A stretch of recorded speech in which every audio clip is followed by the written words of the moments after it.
Welcome to Kenton's videos. Enjoy the video. You start by preparing your Google Cloud project. Enable billing now so services can run continuously. Once done, assign yourself the required roles and enable Vertex AI and AI Studio APIs.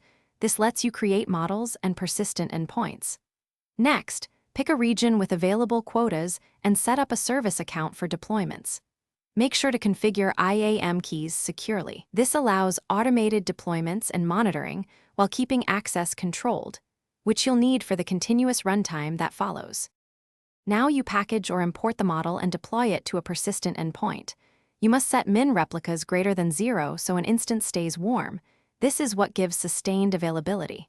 Choose the right machine type and GPU, then tune auto-scaling.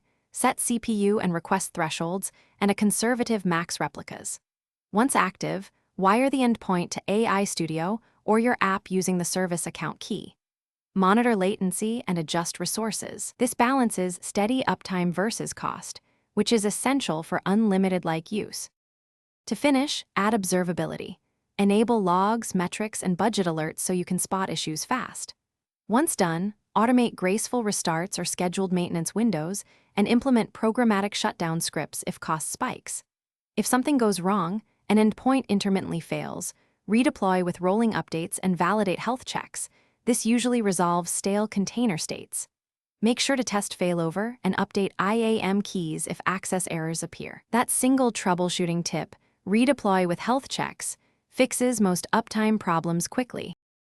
Thanks for watching. Consider subscribing if we helped you.